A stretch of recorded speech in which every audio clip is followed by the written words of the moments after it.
नमस्कार, special report में आप सभी का बहुत स्वागत है। आपके साथ मैं हूं नलिनी पांडे और अब बात करेंगे लौटकर अंजू भारत की आई। जी हां, पाकिस्तान गई अंजू एक बार फिर से भारत लौट आई है, लेकिन उसे आते ही मीडिया के दनादन सवालों का सामना करना पड़ा।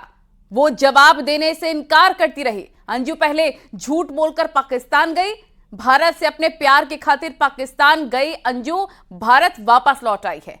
आखिर उसका भारत आने का मकसद क्या है? अंजू ने सुरक्षा एजेंसियों को क्या कुछ बताया है, क्या सवालों के जवाब दिए हैं, इस रिपोर्ट में देखिए।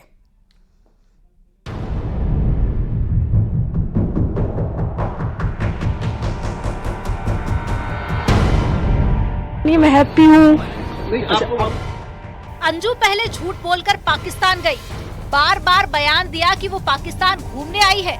पाकिस्तान में नसरुल्लाह के साथ में निकाह किया। पहले निकाह की बात को भी झूठ ही बताया। अंजू के बयानों में झूठ का ही बोलबाला दिखा, लेकिन जब सच से पर्दा उठा तो अंजू का झूठ बेनकाब हो गया। अंजू अब आप क्या कहना चाहेंगी? फातिमा अपने हिंदुस्तान में अब एक सेकंड क्यों क्या बात हो गई ऐसी कि यहाँ पर आके आप कुछ नहीं बोल रही है? बात बोलती थी। अंजू इसका बता दीजिए, आप जाएंगी कहाँ पे? बच्चों के पास जाएंगी, इतना बता दीजिए बस, आप कहाँ जाएंगे? और इसी साल जुलाई के महीने में अपने पाकिस्तानी प्रेमी नसरुल्लाह से मिलने पाकिस्तान गई थी। अंजू ने वहां पर नसरुल्लाह से दूसरी शादी रचाई और अब एक बार फिर से वो हिंदुस्तान आ गई है। आखिर अंजू का हिंदुस्तान आने का मकसद क्या हो सकता है? क्या अंजू पाकिस्तान की खुफिया एजेंसी ISI का मोहरा तो नहीं है? क्या वो किसी साजिश के तहत भारत आई है? क्योंकि जिस अंजू ने पहले एक महीने में भारत लौटने का दावा किया था, उसका पाकिस्तान में न सिर्फ वीजा बढ़ाया गया, बल्कि उसने नसरुल्लाह से निकाह करके अपना नाम फातिमा भी रख लिया। नसरुल्लाह से शादी के बाद भी दोनों के कई वीडियो सामने आए और पिछले कई महीनों से अंजू भारत लौटने की बात कर रही थी। वो कह रही थी कि उसे अपने दोनों बच्चों की बहुत याद आ रही है और दोनों के बिना वो जी नहीं पा रही है। अंजू पाकिस्तान से बुधवार के दिन वाघा बॉर्डर पहुंची। उसका पाकिस्तानी पति नसरुल्लाह भी उसके साथ था। वो अंजू को छोड़ने आया था। अंजू पर शक की सुई पहले से ही टिकी हुई है।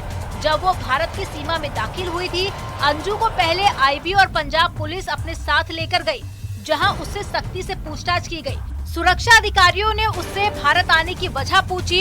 अंजू ने बताया कि वो भारत में अपने बच्चों से मिलने आई है। इसके अलावा वो अपने पहले पति अरविंद से तलाक लेगी, अपने बच्चों को अपने साथ पाकिस्तान ले जाने की कोशिश करेगी। अंजू पहले भी बताती आई है कि वो भारत आकर सारे सवालों का जवाब देगी। नजर आ रही है मीडिया के ने क्या सवाल किया आपसे?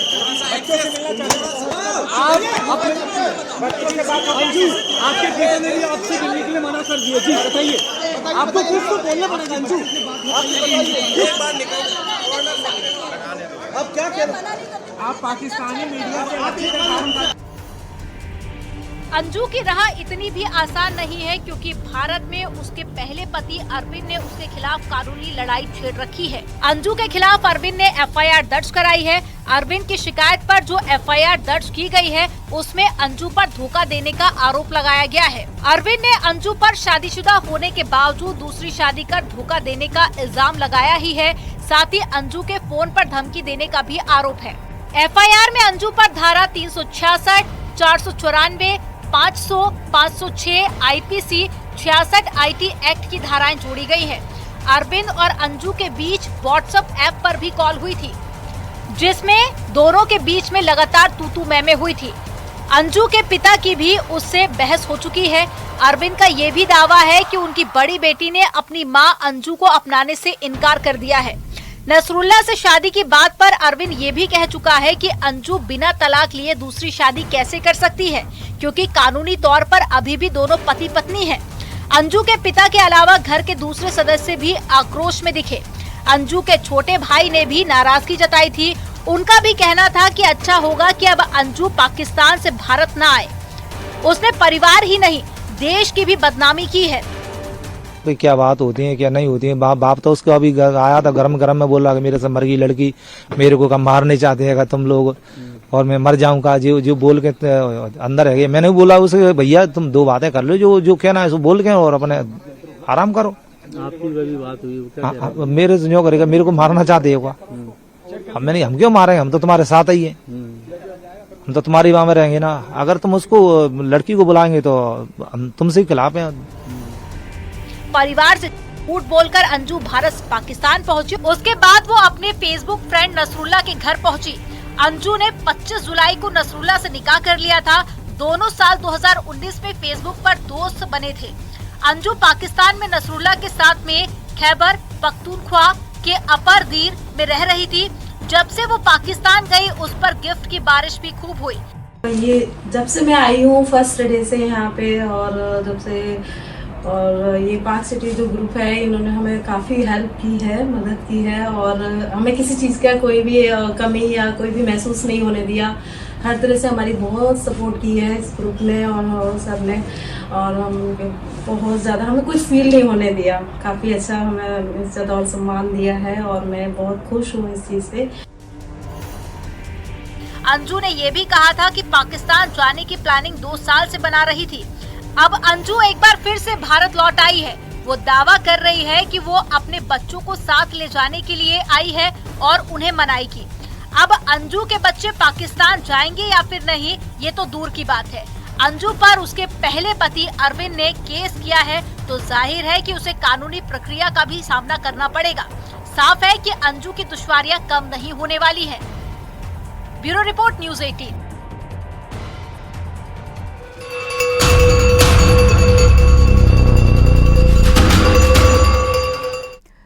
सीमा हैदर को भारत आए 6 महीने से ज्यादा का वक्त हो चुका है। इसी बीच उसके पाकिस्तानी पति गुलाम हैदर ने एक बार फिर से सीमा के खिलाफ मोर्चा खोल दिया है।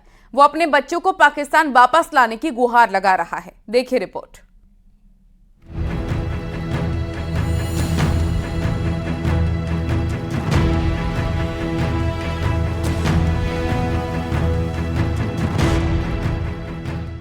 मैं बार बार अपील करता हूँ आर्मी चीफ से, चीफ जस्टिस पाकिस्तान से, वज़ीर आज़म पाकिस्तान से, chief justice Sindh high court से, वज़ीर आला सिंध से।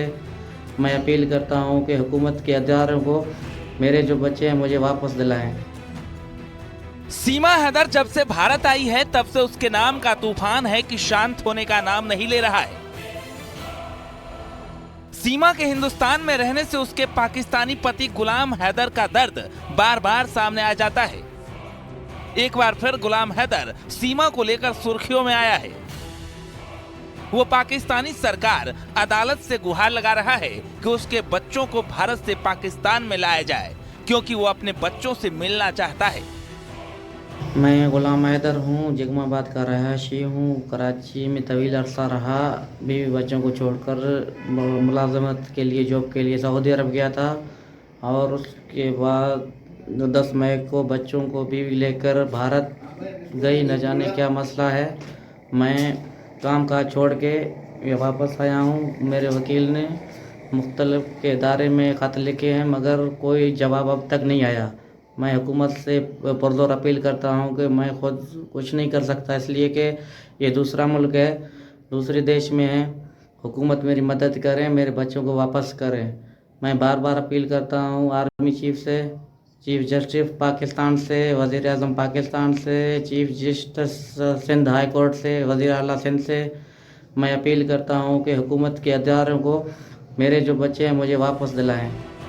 जब से सीमा हैदर कराची से नोएडा पहुंची, तभी से उसके पाकिस्तानी पति गुलाम हैदर के वीडियो भी बार बार सामने आते रहे हैं, जिसमें वो सीमा के खिलाफ सख्त बयान देता आया है और उसे सजा दिलाने की बात भी कही है। गुलाम हैदर ने यहाँ तक कहा था कि सीमा को जब तक फांसी नहीं मिलेगी वो चैन से नहीं बैठेगा। इस तरह एक बार फिर सीमा हैदर की मुश्किलें बढ़ गई हैं, क्योंकि गुलाम हैदर ने उसके खिलाफ मोर्चा खोल दिया है। गुलाम हैदर भारत सरकार और यहाँ के लोगों से भी अपील कर रहा है। उसका कहना है कि सीमा ने उसे अंधेरे में रखा और धोखा देकर भारत चली गई।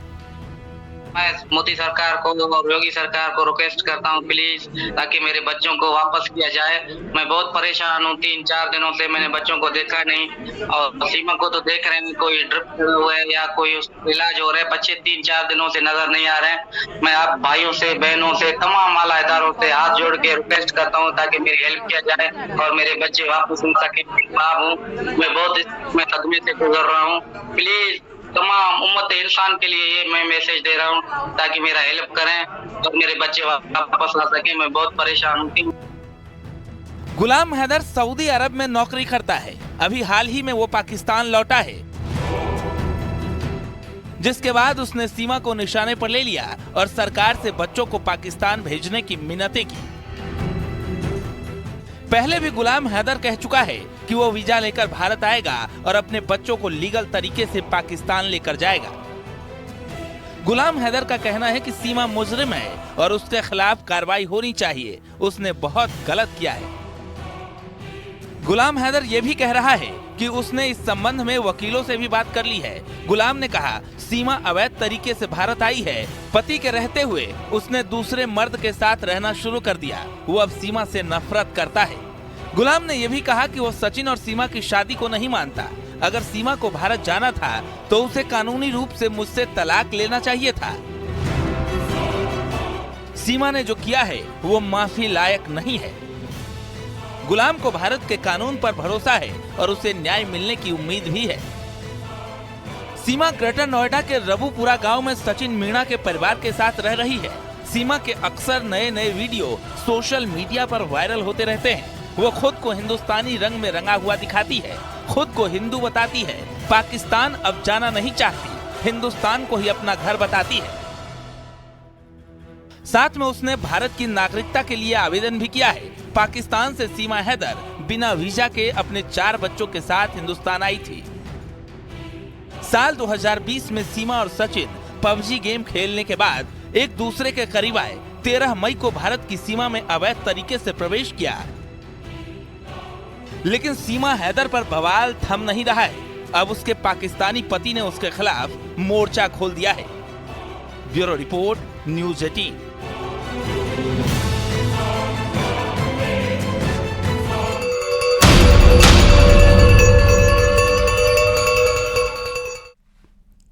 गाजियाबाद के एक अस्पताल में शादी समारोह किया गया। आखिर इसके पीछे की वजह क्या रही, देखिए इस रिपोर्ट में।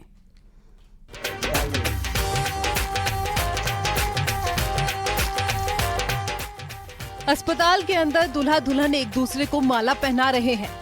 दूल्हा दुल्हन की मांग में सिंदूर भर रहा है।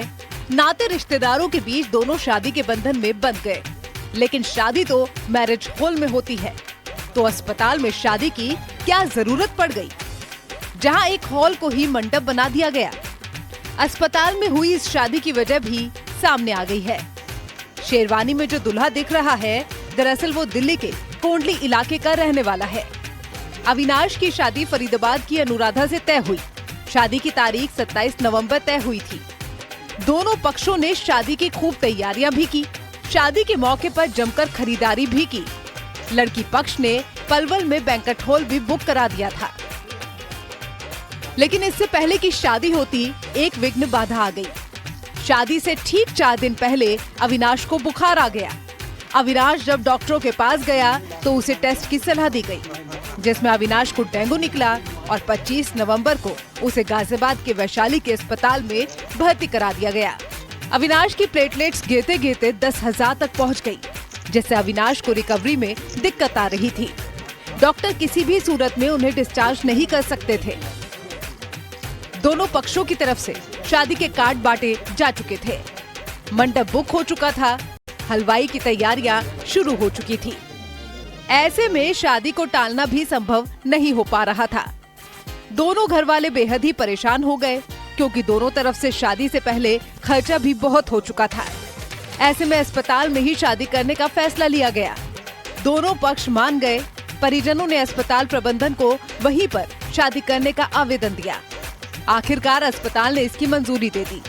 इसके बाद 27 नवंबर के दिन ही दोनों पक्षों के 10-10 लोगों की मौजूदगी में शादी हो गई। बाद में दूल्हा दुल्हन ने बड़ों का आशीर्वाद लिया और इस तरह से अविनाश और अनुराधा की शादी अस्पताल में राजी खुशी संपन्न हो गई।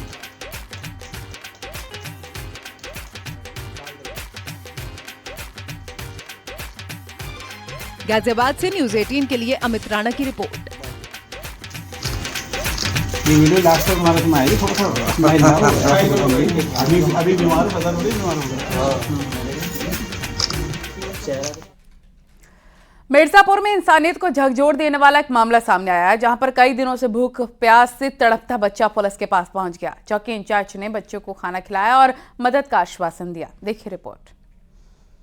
आज ये बच्चा जाके मेरे से रोने लगा, 3 दिन से खाना नहीं खाया है। चुप रहो बेटा, मैं आया हूँ, तुम्हारे लिए कपड़े भी लाया हूँ, खाना भी लाया, परेशान मत हो, तुम्हारे लिए सब बनवा दूंगा, परेशान मत हो, मैं आ गया हूँ, टेंशन मत लो। देखो ये सर है। गरीबी, बेबसी और लाचारी क्या होती है वो इस बच्चे की बात सुनकर महसूस किया जा सकता है। जहां 3 दिन से बच्चा भूख से तड़पता रहा, उसे एक रोटी का निवाला तक नसीब नहीं हुआ। अभी तक आप लोग नहीं बताए मुझे, 1 साल से हूँ मैं यहाँ पे। आज ये बच्चा जाके मेरे से रोने लगा, 3 दिन से खाना नहीं खाया है। भूख ने जब जवाब दे दिया तो बच्चा रोते बिलखते पुलिस के पास पहुँच गया। इंसानियत को झकझोर देने वाला ये मामला मिर्जापुर से आया है। 7 साल के बच्चे ने चौकी प्रभारी को जब अपनी आपबीती सुनाई तो वो भी सन्न रह गए। बच्चा चौकी प्रभारी से लिपट कर रोता रहा और वो उसे चुप कराते रहे। अभी तक आप लोग नहीं बताए मुझे, 1 साल से हूँ मैं यहाँ पे। आज ये बच्चा जाके मेरे से रोने लगा, 3 दिन से खाना नहीं खाया है। चुप रहो बेटा, मैं आया हूँ, तुम्हारे लिए कपड़े भी लाया हूँ, खाना भी लाया, परेशान मत हो, तुम्हारे लिए सब बनवा दूंगा, परेशान मत हो, मैं आ गया हूँ, टेंशन मत लो। देखो ये सर है, ये पढ़ने की व्यवस्था तुम्हारी सारी पूरा कर लेंगे ना, प्रधान जी भी आए हैं, सारी व्यवस्था करेंगे आपके लिए। गरीबी में जी रहे 7 साल के सुदामा के पिता अब इस दुनिया में नहीं है। माँ है लेकिन वो भी बीमार है। इससे सुदामा के कांधों पर बचपन से ही बड़ी जिम्मेदारी आ गई है। उसके पास रहने के लिए घर भी नहीं है।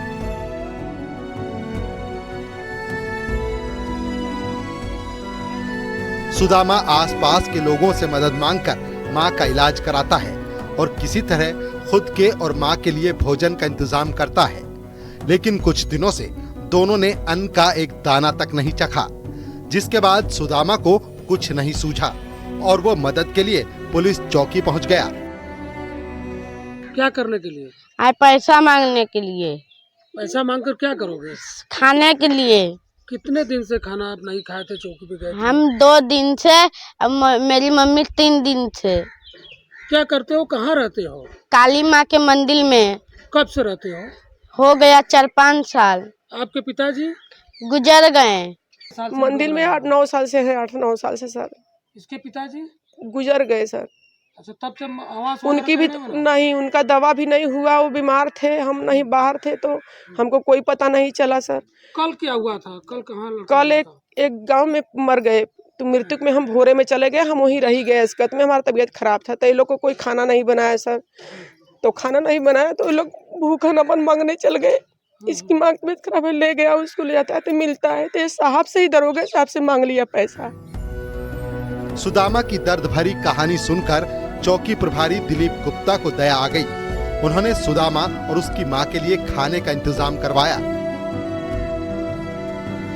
बच्चे की उम्र ज्यादा से ज्यादा 7 से 8 साल रही होगी और उसकी मां विक्षिप्त सी थी। उसने बताया कि मेरी मां थोड़ा सा विक्षिप्त है, मानसिक रूप से ठीक नहीं है और 3 दिन से खाना नहीं था, 3 दिन से भूखा हूँ।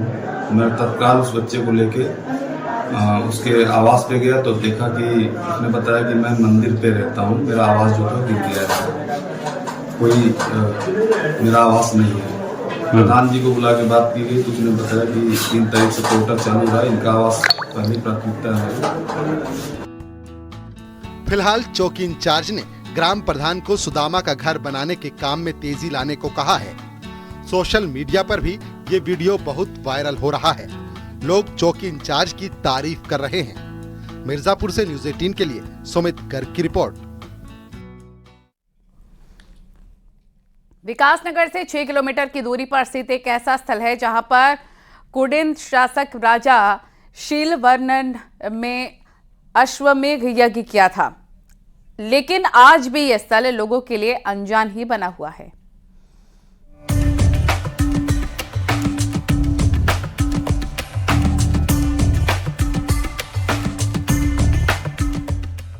इतिहास में राजा शीलवर्मन को बहुत कम लोग ही जानते हैं। कुडिन शासक शीलवर्मन का शासनकाल 3री शताब्दी का है। कुडिन शासक उत्तराखंड के कुछ भूभाग पर शासन करते थे। शुरुआत में वो मौर्य शासकों के अधीन थे, लेकिन मौर्य वंश के पतन के बाद कुणिंद शासक ने अपना राज्य बनाया था। विकासनगर से 6 किलोमीटर दूर जगत ग्राम में शीलवर्मन का अश्वमेघ यज्ञ स्थल है। एएसआई ने साल 1952 से 1954 तक यहाँ पर उत्खनन कराया था, जिसमें ये यज्ञ स्थल प्रकाश में आया।